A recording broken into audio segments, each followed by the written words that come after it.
मरकुस रचित सुसमाचार 16 अध्याय 1 से 4 पर यहाँ पर लिखा है, जब सबत का दिन बीत गया तो मरियम मगदलीनी और याकूब की माता मरियम और सालोमी ये सुगंधित वस्तुएं मोल लेकर सप्ताह के पहले दिन बड़ी भोर में जब सूरज निकला ही था कब्र पर आई और आपस में कहती थी, हमारे लिए कब्र से पत्थर कौन लुढ़काएगा। जब उन्होंने आंखें उठाई तो क्या देखा, पत्थर लुढ़का हुआ है, वह बहुत ही बड़ा था। प्रिय भाइयों बहनों, आज जब हम परमेश्वर के वचन से यहाँ पर इस बात को सीखेंगे, सप्ताह के पहले दिन बड़ी भोर में मरियम मगदलीनी, सालोमी और बहुत सारी स्त्रियां, इन्होंने अपने हाथों में सुगंधित वस्तुएं ली ताकि प्रभु यीशु मसीह को अर्पण करने के लिए जा सकें। वचन यहाँ पर कहता है, ये बड़ी भोर में सुबह तैयार हुई, जब सूरज निकला ही था और ये प्रभु यीशु मसीह की कब्र के पास पहुंचे, पर इनके सामने एक बहुत बड़ा प्रश्न था, क्योंकि स्त्रियां हैं, कोई आदमी इनके साथ में नहीं है, और जो कब्र के ऊपर पत्थर था वो इतना भारी था कि 1, 2, 3 लोगों से भी नहीं हटता, उसके लिए काफी लोगों की जरूरत थी। और सबसे बड़ी बात,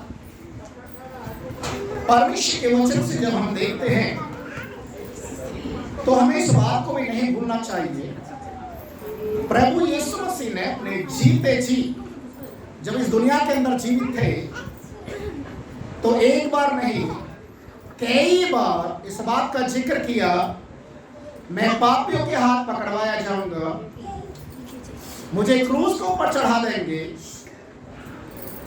मैं मर जाऊंगा और तीसरे दिन जी मैं तीसरे दिन जी उठूंगा। अजीज परमेश्वर का वचन यहाँ पर एक बात को हमें क्लियर करता है, इस बात को, यीशु मसीह के चेलों को बिल्कुल भी विश्वास नहीं था कि यीशु मसीह जीवित हो जाएगा। यीशु मसीह 3.5 साल चेलों के साथ रहे, 3.5 साल के अंदर एक नहीं, 2 नहीं, हजारों लाखों अद्भुत चिन्ह और चमत्कार यीशु मसीह ने अपने चेलों के सामने प्रकट किए, और फिर भी चीनी लोगों के आंखों के सामने ऐसा लग रहा था जैसे पर्दा पड़ गया है और वो परमेश्वर की सच्चाई को नहीं जान पा रहे।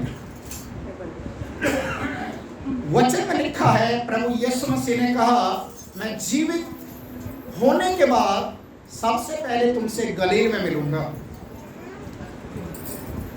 और फिर भी चेले लोग इन बातों से अज्ञान थे, पर जिन लोगों ने यीशु मसीह को क्रूस के ऊपर चढ़ाया था, जिन लोगों ने यीशु मसीह के ऊपर दोष लगाकर उसे पापी करार दिया गया, उन लोगों को यह बात मालूम था कि जो उसने कहा है उसे वो करके दिखाएगा।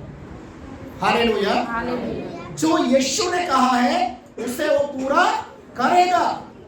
इसलिए उसकी उसी योजना को रोकने के लिए इन लोगों ने, धर्मगुरु लोगों ने, फरीसी शास्त्री लोगों ने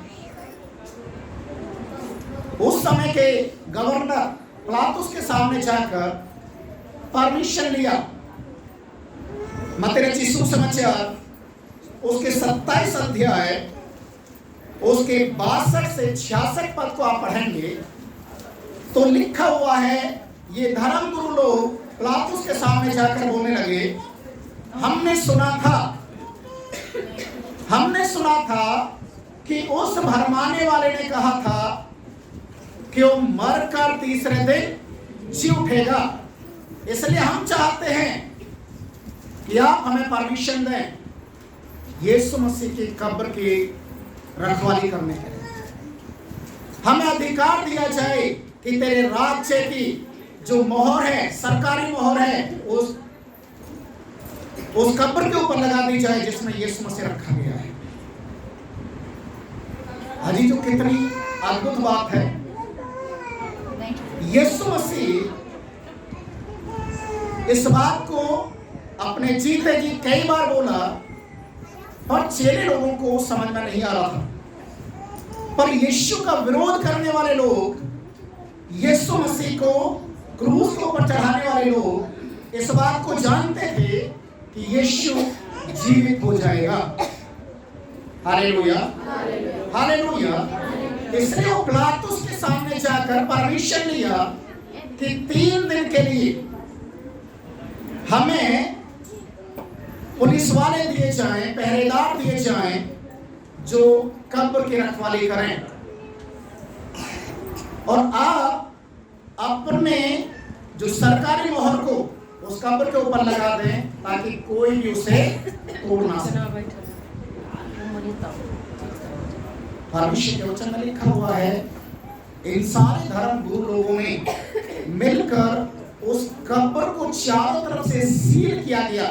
और सील करने के लिए आजकल आपको मालूम होगा, दिल्ली के अंदर भी एमसीडी की जब सील लग जाता है किसी दुकान या घर पर, उसे कोई ऐसे ही नहीं तोड़ सकता है। उसके लिए सरकार से जब तक परमिशन ना मिले तब तक आप हाथ नहीं लगा सकते। सोचने वाली बात है, यीशु मसीह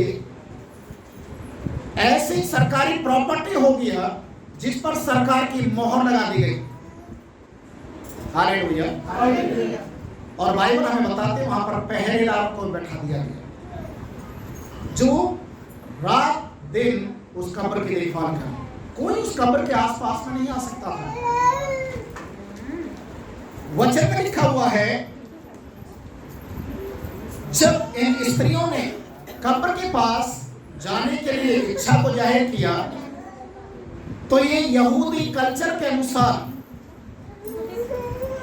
ये एक परंपरा थी कि जो कोई धर्मगुरु व्यक्ति यदि मरता है तो तीसरे दिन उसके शरीर के ऊपर चंदन का और खुशबूदार जो सामग्री है उसका लेप किया जाए। आपने शायद कभी कभी सुना होगा, मिस्र देश के अंदर आज भी बहुत सारे पिरामिड बने हुए हैं। सुना या नहीं सुना है आप लोगों ने?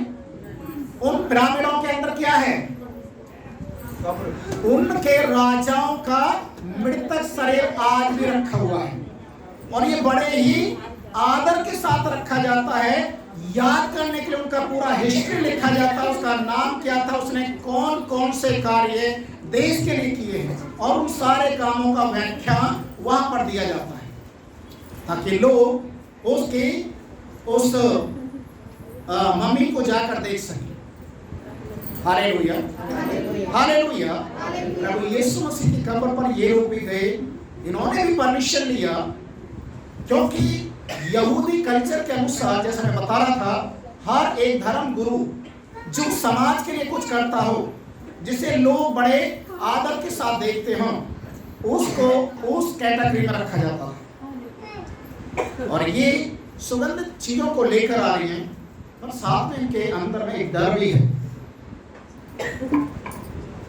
कि वो पहरेदार उस सीन को खोलेंगे नहीं खोलेंगे, हमें अंदर जाने के लिए मौका मिलेगा नहीं मिलेगा, उस पत्थर को हमारे लिए कौन हटाएगा, ये बहुत सारी बातें हैं। पर वचन में लिखा है, जैसे वो कब्र के पास पहुंची हैं और उन्होंने आंखों को उठाकर देखा। अभी तक जब वो चल रही है तो कैसे चल रही हैं?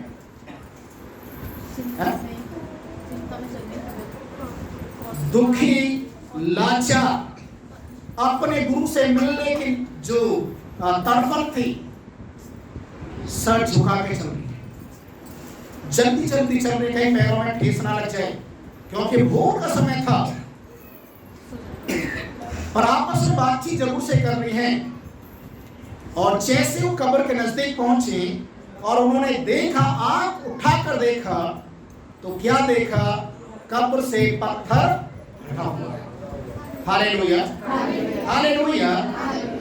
प्रिय भाई और बहनों, परमेश्वर का वचन यहाँ पर एक बात को हमें सिखाता है। आज मनुष्य जाति की आंखें कहाँ लगी हुई हैं?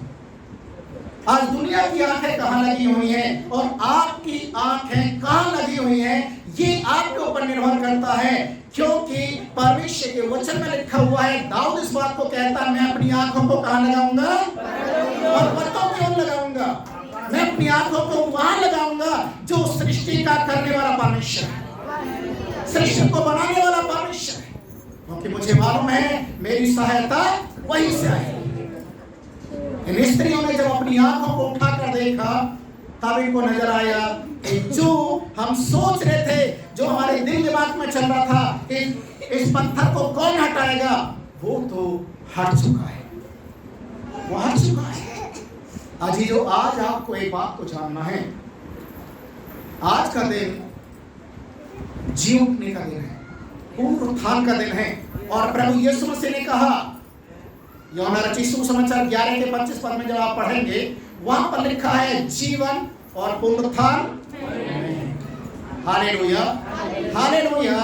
जीवन देने का भी अधिकार यीशु के पास है और मरे हुओं में से जीवित करने का भी अधिकार यीशु मसीह के पास है। बाइबल हमें कहती है कि जैसे ही उन्होंने आंखों को उठाकर देखा, तो क्या देखा कि उनकी समस्या जो थी, उनका जो चिंता करने का विषय था, वो खत्म हो चुका है। आज इस दुनिया के अंदर बहुत सारे लोग चल रहे हैं, चिंताओं में हैं, परेशानियों में हैं। बहुत सारे विश्वासी लोग भी आज समस्याओं को देखकर रो रहे हैं, भटक रहे हैं, और कभी भी अपनी आंखों को परमेश्वर की ओर उठाकर नहीं देख सकते, कभी भी यीशु मसीह की ओर नहीं देख सकते हैं। पौलुस एक बात को कहता है, फिलिप्पी की किताब उसके 4 अध्याय उसके 13 पद में हम पढ़ते हैं, वो कहता है कि मैं उस निशाने की ओर दौड़े चला जाता हूं। मेरे जीवन का एक लक्ष्य है, मेरे जीवन का एक उद्देश्य है कि मैं अपने प्रभु यीशु मसीह को देखूं, मैं यीशु मसीह से मिलूं, क्योंकि मेरा लक्ष्य, मेरे जीवन का उद्देश्य केवल एक ही है, यीशु को पालूं, यीशु को पालूं। और बाइबल हमें कहती है कि पौलुस ने उस यीशु को पाला। Hallelujah, hallelujah. और वो कहता है कि मेरे लिए जीवित रहना मसीह है और मेरे लिए मर जाना लाभ है। क्योंकि वो जान गया यीशु मसीह की सच्चाई को, वो पहचान गया कि मैं जिस लक्ष्य को पाते हुए, जिस निशाने को दौड़े जा रहा हूं, वो मेरा यीशु मसीह मुर्दा नहीं बल्कि जीवित है। Hallelujah, hallelujah. परमेश्वर के वचन हम यहाँ पर देखते हैं, जब स्त्रियों ने कब्र को देखा, पत्थर को देखा कि हटा हुआ है, वो डरी हुई थी, वो घबराई हुई थी। वचन में हम पढ़ते हैं, जब ये स्त्रियां आपस में बातचीत कर रही थी, तो स्वर्गदूतों ने आकर वहां पर उनसे बातचीत किया और बोला, आप क्या ढूंढ रहे हो यहाँ पर, आप क्या देख रहे हो? क्या उस यीशु को देख रहे हो जो मर गया था? हाँ, उसको देखने के लिए। और स्वर्गदूतों ने क्या बोला? वो अब जीवित हो गया है। हालेलुया। इस कब्र में जाकर देखिए, जहां पर उसे लिटाया गया था, रखा गया था, ये खाली है, जीवित हो गया है। इस तरह आपस में बातचीत कर रही है, विचार कर रहे हैं हम क्या करें। देखिए, कब्र के पास कोई पहरेदार इस समय नहीं है। ये पहरेदार कहाँ थे? Hallelujah, hallelujah. 3 दिन के पहरे के लिए, पहरा देने के लिए सरकार की ओर से वहां पर चौकीदारों को बैठाया गया, पुलिस वालों को बैठाया गया, ताकि वो कब्र की देखभाल करें। पर तीसरे दिन भोर में कोई भी पहरेदार वहां पर नहीं है। रोमी साम्राज्य की जो मोहर लगी हुई थी, सील लगी हुई थी, वो भी टूटी हुई है, पत्थर भी हटा हुआ है। ऐसा क्या हुआ वहां पर कि पहरेदार भी नजर नहीं आ रहे? Hallelujah, hallelujah. परमेश्वर के वचन में लिखा है, मत्ती रचित सुसमाचार उसके 28 अध्याय के 4 पद को जब हम पढ़ते हैं, मत्ती 28 का 4 लिखा है जब पहरुओं ने जो पहरा दे रहे थे कब्र की, जब उन्होंने देखा कि एक बहुत बड़ा भूकंप का सा आवाज हुआ है और जो चैन लगी हुई थी कब्र के ऊपर वो बड़ा से टूट गया और पत्थर अपने आप ही हट गया। हालेलुया। वचन में लिखा हुआ है ये पहरेदार ये बिल्कुल मुर्दे की तरह इनकी आंखें खुली की खुली रहेगी और इन्होंने क्या देखा, उस कब्र से कोई निकल कर आ रहा है।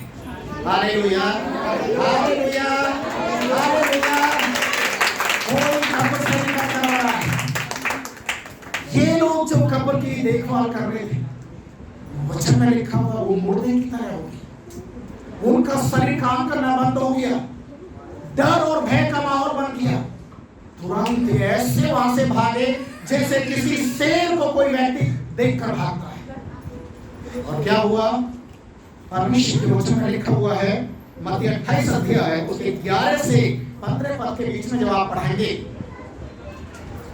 ये पहरुए कांपते हुए इनके होठ भी हिल रहे थे, कपकपी लगी हुई है शरीर में। और ये जाकर उन धर्म गुरु लोगों के पास जाकर पहुंचे जिन लोगों ने यीशु को क्रूस के ऊपर चढ़ाया था। और जाकर क्या बोला मालूम है, जो धर्म गुरु थे वो शायद इनको देखकर सोच रहे होंगे, अरे तुम्हें तो वहां होना चाहिए कब्र पर, तुम इतने सुबह सुबह यहाँ कैसे आ गए। उनसे पूछ रहे होंगे क्या हुआ, यहाँ किस लिए।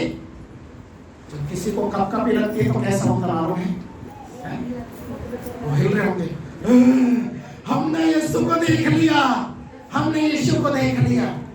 2 दिन तक हमारे साथ कुछ नहीं हुआ, पर तीसरा दिन जैसे हुआ हमने उस कब्र के पत्थर को टूटते हुए हटते हुए रोमी साम्राज्य के मोहरों को टूटते हुए देखा है और यीशु को देख लिया जिसको तुमने क्रूस पर चढ़ाया। हालेलुया। हम वहां पर खड़े नहीं हो सकते, अब हम देख नहीं सकते हैं। ये लोग डरे हुए हैं, भय छाया हुआ है इनके शरीर पर। धर्म गुरु लोगों को भी इनकी बातों को सुनकर इतना ज्यादा डर लगने लग गया। अब हम क्या करें, अब हम क्या करें। ये पहरुए इस बात को कह रहे हैं कि यीशु जिंदा हो गया, इन्होंने देखा है और कब्र खाली हो गई है। अब हम क्या करें। ये तो हमारे लिए बहुत बड़ा धोखा हो जाएगा। जो लोग हमारे बहकावे में आकर यीशु मसीह का विरोध कर रहे थे, जो लोग कह रहे थे हमारे साथ में कि यीशु को क्रूस के ऊपर चढ़ाओ, जब उनको मालूम चलेगा यीशु जिंदा हो गया है तो हमारा इज्जत, हमारा जो स्टैंडर्ड है वो खत्म हो जाएगा। तुरंत उन्होंने सम्मति की और इतने सारा पैसा इन पहरुओं को दे दिया और एक बात को बोला, मुंह बंद रखना, गलती से भी किसी के सामने ये मत कह देना कि हमने यीशु को जीवित होते हुए देखा है। मुंह बंद करना है। तुम्हारे ऊपर अगर कोई जोखिम भी आएगा हम अपने आप उसको देख लेंगे, पर एक ही बात को बोलना है। हमारी आंख लग गई थी, यीशु मसीह के चेले उस सरकारी जो सील लगी हुई थी उसको भी तोड़ दिया, यीशु मसीह को भी लेकर भाग गए। अब रोमी साम्राज्य के लोग अगर उन्होंने सील को तोड़ा है, यीशु मसीह के लौट को लेकर भाग गए हैं, तो रोमी साम्राज्य की फौज किसको ढूंढेगी। Hallelujah, hallelujah. और तुरंत भोर में ही ये स्त्रियां कब्र पर गई हैं, नगर के अंदर शोर मचा दिया गया। कोई भी अफवाह पर विश्वास ना करे, क्योंकि यीशु के चेले लोगों ने यीशु मसीह के शरीर को चुरा लिया है और उस सरकारी मोहर को तोड़ दिया जो सरकार की ओर से लगाई गई थी। इसलिए जहां कहीं भी यीशु मसीह के चेले लोग मिले, उन्हें चौराहे पर खत्म कर दिया जाए। चेले लोग कहाँ कौन सी दशा में हैं, कहाँ पर आपको मालूम है? जहां जिसको जगह मिली छुप गया, अंडरग्राउंड हो गई। Hallelujah, hallelujah. मरकुस उसके 16 अध्याय के 9 पद में हम पढ़ते हैं, सबसे पहले भोर में मरियम मगदलीनी को यीशु मसीह दिखाई दिए। और जब मरियम मगदलीनी को दिखाई दिए, वचन में लिखा हुआ है, जिस मरियम मगदलीनी को यीशु मसीह दिखाई दिया, यीशु ने उनसे कहा, जा मेरे साथियों को ये जाकर बता, मेरे चेलों को जाकर बता कि मैं जीवित हो गया। ये मरियम भागती हुई है, भागती हुई गई है और जाकर जैसे तैसे उसने कुछ चेलों के बारे में उसको मालूम चला कि कुछ चेले यहाँ छुपे हुए हैं। वहां पर जाकर जब उनको बताया है, 11वें पद में लिखा हुआ है, 16 के 11 में, उसने जाकर बताया कि यीशु मसीह से मैं मिलकर आ रही हूँ, यीशु मसीह जीवित हो गया है। चेले लोगों ने क्या कहा? उन्होंने ये सुनकर कि वह जीवित है, उसने उसे देखा है, प्रतीति नहीं, विश्वास नहीं किया। किसका विश्वास नहीं किया? मरियम मगदलीनी का। हमेशा ये बात को याद रखिए, कभी कभी सच्चाई के ऊपर जब आप सच्चाई को बोलते हैं तो आपकी सच्चाई कई बार दबाई जाती है, पर झूठ बहुत जल्दी फैल जाता है। हालेलुया। चेले लोगों ने मरियम के बोलने से पहले एक आवाज को सुन लिया था। याद रखिए, मरियम के चेलों के पास पहुंचने से पहले, शुभ समाचार सुनाने से पहले, यीशु जीवित हो गया है, ये बोलने से पहले उन्होंने एक आवाज को सुन लिया था। क्या सुना था? यीशु मसीह के शरीर को कौन चुरा के लेके चलेगी? चेले। और उनका जवाब मैं सोचता हूं इस प्रकार से होगा, तू यहां पर आई है हमें बताने के लिए कि यीशु जिंदा हो गया है। अगर हम तेरी बात पर विश्वास करें और घर से बाहर निकल जाएं, तो आपको मालूम है हमारा क्या परिणाम होगा? क्योंकि तेरे समाचार को सुनने से पहले हमने दूसरा समाचार सुन लिया। Hallelujah, hallelujah. उसके बाद 3 दिन के बाद यीशु मसीह 2 चेलों को दिखाई दिया। बाइबल में हम पढ़ते हैं, उन 2 चेलों का जिक्र इस प्रकार से था, लूका रचित सुसमाचार 24 अध्याय को जो आप पढ़ेंगे, उसके 13 से 35 पद में लिखा हुआ, बाद में घर में जाकर पढ़ सकते हैं। ये 2 चेले जब रास्ते से गुजर कर जा रहे थे, अचानक यीशु मसीह के साथ हो लिया। ये 3 दिन के बाद की घटना, याद रखिए। यीशु मसीह के साथ चल दिया और बातचीत करना शुरू किया। ये बातचीत करते करते निकल गए, काफी दूर तक चले गए और आपस में बातचीत कर रहे थे। यीशु मसीह क्रूस के ऊपर चढ़ाया गया, यीशु मसीह को दफना दिया गया और इस तरीके से कुछ लोगों ने यीशु मसीह के शरीर को चुरा लिया। कुछ स्त्रियां कह रही हैं कि हमने यीशु मसीह को देखा, पर हमें समझ में नहीं आ रहा कि सच्चाई क्या है। यदि हम बोलते हैं कि यीशु मसीह जिंदा है और जाकर किसी के सामने हम सुसमाचार बताते हैं यीशु मसीह जिंदा है, तो वो लोग हमें नहीं छोड़ेंगे, क्योंकि यीशु जिंदा है ऐसा बोलना उस समय गैर कानूनी था। और यीशु मसीह जब उनसे बातचीत करते करते आगे तक चले गए, कई मील दूर तक गए।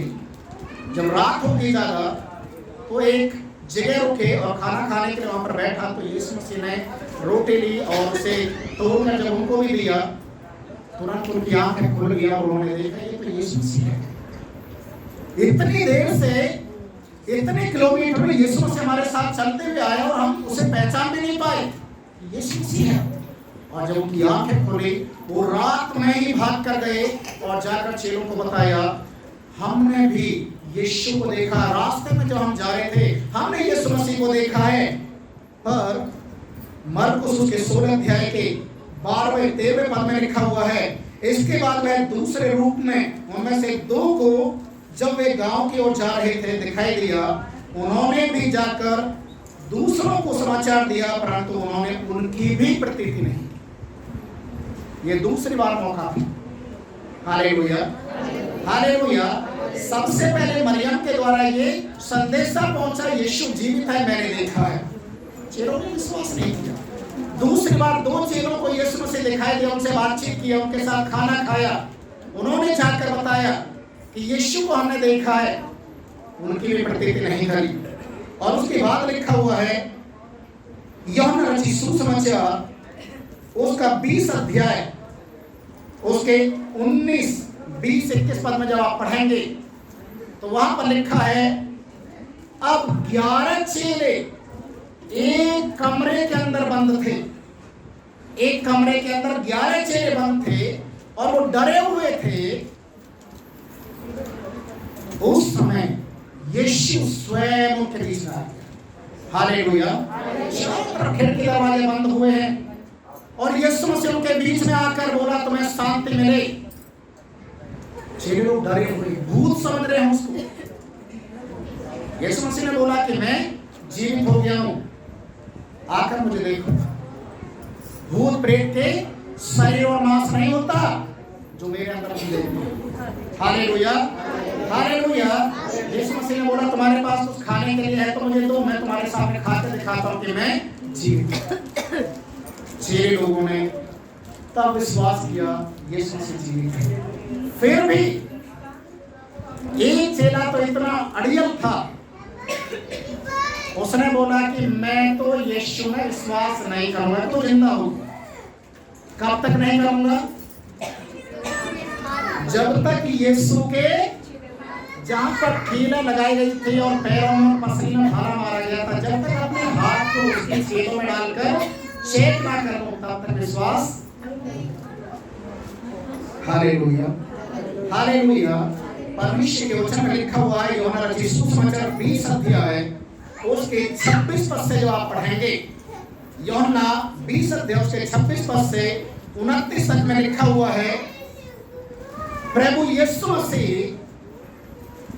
8 दिन के बाद, याद रखिए 8 दिन के बाद यीशु मसीह फिर से उन लोगों के बीच में आया जहां पर सारे चेले इकट्ठे थे और थोमा भी उनके बीच में था।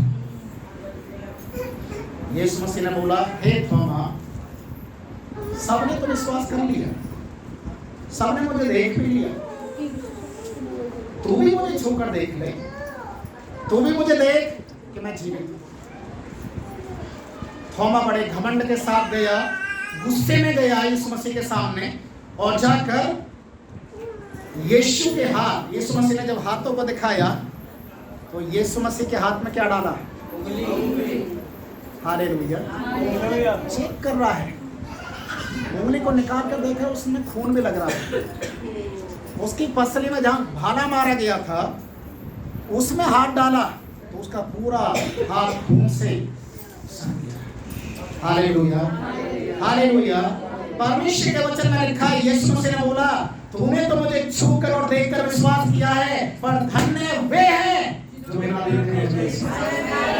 Hallelujah, hallelujah. अभी जो आज का दिन ईस्टर का दिन है, आज का दिन जी उठने का दिन है। यीशु मसीह ने किसी को भी अविश्वासी नहीं रहने दिया। आपको मालूम है, प्रभु यीशु मसीह को इस दुनिया में अपने आप को जीवित दिखाने के लिए कितना समय लग गया? कितना समय लग गया? प्रेरितों के काम उसका पहला अध्याय निकालें, 3 और 4 पद पढ़ें। प्रेरितों के काम उसने दुख उठाने के बाद बहुत से पक्के प्रमाणों से अपने आप को उन्हें जीवित दिखाया और 40 दिन तक वह उन्हें दिखाई देता रहा और परमेश्वर के राज्य की बातें करता रहा। हाँ, देखिए यहाँ पर लिखा, उसने दुख उठाने के बाद बहुत से पक्के प्रमाण दिए। पक्के, पक्के का मतलब जानते हैं ना, जिसमें कोई कंफ्यूजन नहीं, 100% सत्य। पक्के प्रमाण देकर अपने आप को क्या किया? जीवित दिखाया, मैं जीवित हूं। Hallelujah, hallelujah. यीशु ने जीवित होने के बाद 40 दिन याद रखें 40 दिन यीशु मसीह इस दुनिया में जीवित होने के बाद रहा और अपने आप को दिखाया, प्रमाणित किया मैं जीवित हूं। और यीशु मसीह जब स्वर्ग में गया, लगभग 500 से ज्यादा लोगों ने यीशु मसीह को शरीर के साथ स्वर्ग में जाते हुए देखा। Hallelujah, hallelujah. आज का दिन पुनरुत्थान का दिन है। कौन सा दिन है? पुनरुत्थान। और पुनरुत्थान का मतलब होता है हर एक पाप, श्राप, मृत्यु, अंधकार, उन सारी चीजों के ऊपर विजय होना। हालेलुया। इसलिए परमेश्वर का वचन यहाँ पर कहता है कि यीशु ने अपने आप को जीवित करके दिखाया। आज हम परमेश्वर के वचन से देखे हैं, सबसे पहले यीशु जिंदा हो गया। किसने गवाही दिया? उन पहरेदारों ने। याद रखिए, उन पहरेदारों ने गवाही दिया। किसके सामने दिया? जिन्होंने यीशु मसीह को सूली पर टंगाया। उसके बाद मरियम ने विश्वासी होने के नाते सबसे पहले उसने देखा, पर उसने समाचार किसको दिया? 6 लोगों को। देखिए, पहरेदारों ने समाचार दिया लोगों के अंदर डर बनाने के लिए। समझ में आ गया? डर बनाने के लिए। आपको मालूम है, आज भी बहुत सारे लोग, विशेषकर इजराइल देश के लोग, आज भी इजराइल देश के अंदर 2 तरीके के जो लोग पाए जाते हैं। एक जो अपने आप को यहूदी बोलते हैं, कट्टर यहूदी, जो मूसा की व्यवस्था के अनुसार चलने वाले लोग हैं। और दूसरा जो विश्वासी लोगों का समूह जिन्हें क्रिश्चियन बोला जाता है, एक उनका समूह है जो यीशु मसीह की शिक्षाओं पर चलते हैं। और यीशु की शिक्षाओं पर चलते ये वे लोग हैं जिन्होंने शुभ समाचार पर विश्वास किया, पर कट्टर वे लोग हैं जिन्होंने इस बात को मान लिया यीशु मसीह जीवित नहीं हुआ। और यही आज भी कथा, यही कहानी आज भी लोगों के बीच में चल रही है। और इसी का फायदा कई दूसरे लोगों ने भी उठाया, जिन्होंने इस बात को साबित कर दिया कि यीशु मसीह जिंदा नहीं है। प्रिय भाइयों बहनों, यीशु जिंदा है, इसको कौन दिखाएगा? कौन प्रकट करेगा कि यीशु मसीह जिंदा है? इसलिए प्रभु यीशु मसीह ने कहा, तुम मेरे गवाह होंगे। हालेलुया। तुम मेरे गवाह होंगे। कहां कहां होंगे? पृथ्वी के छोर तक। हालेलुया। तुम मेरे गवाह होंगे, पृथ्वी के छोर तक होंगे, क्योंकि मैं जिंदा हूं, मैं जीवित हूं, मैं तुम्हारे अंदर होकर काम करूंगा। और आज वही यीशु मसीह आज आपको और मेरे अंदर होकर काम करते हैं। आज जो आप गवाही सुनते हैं, जो असंभव है उसको भी परमेश्वर विश्वास के जरिए संभव करता है।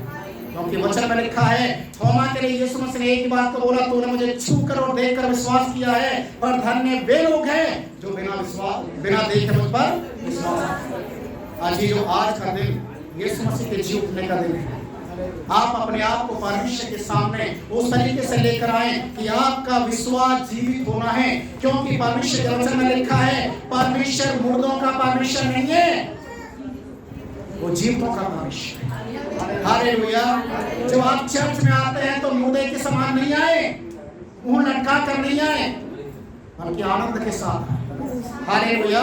क्योंकि आप सभी परमेश्वर को देखने के लिए आ रहे हैं, यीशु मसीह से जो जीवित है उससे मिलने के लिए आ रहे हैं। इसलिए वचन कहता है, प्रभु यीशु मसीह जीवित हो और आज भी जीवित है। हालेलुया। वचन के ऊपर विश्वास करें, और जब आप वचन के ऊपर विश्वास करेंगे तो प्रभु की सामर्थ आपके ऊपर आएगी। और यीशु मसीह ने जैसे कहा है, मैं जगत के अंत तक तुम्हारे साथ, आज भी वो हमारे साथ है। हालेलुया। हालेलुया। वो कहता, मैं तुम्हें कभी भी अनाथ नहीं छोड़ूंगा। आज जो आज का दिन है, आज उद्धार का दिन, जीवने का दिन है। अपने विश्वास को जागृत करें। हालेलुया। अपने आप को प्रभु के हाथों में सौंपे और प्रभु से कहें, अपनी आंखों को बंद करके प्रभु मैं तुझे अपनी बंद आंखों से भी देखना चाहता हूँ। हालेलुया। मैं अपनी खुली आंखों से भी तुझे देखूंगा। आज आप प्रार्थना करेंगे और प्रभु का दर्शन आपको मिलेगा, प्रभु का वचन आपके पास आएगा, प्रभु की आत्मा आपको छुएगा, आप एक सामर्थ्य होते जाएंगे और आप जब प्रार्थना करेंगे तो शैतान भी आपकी प्रार्थना को सुनकर भागना सीखेगा। हालेलुया।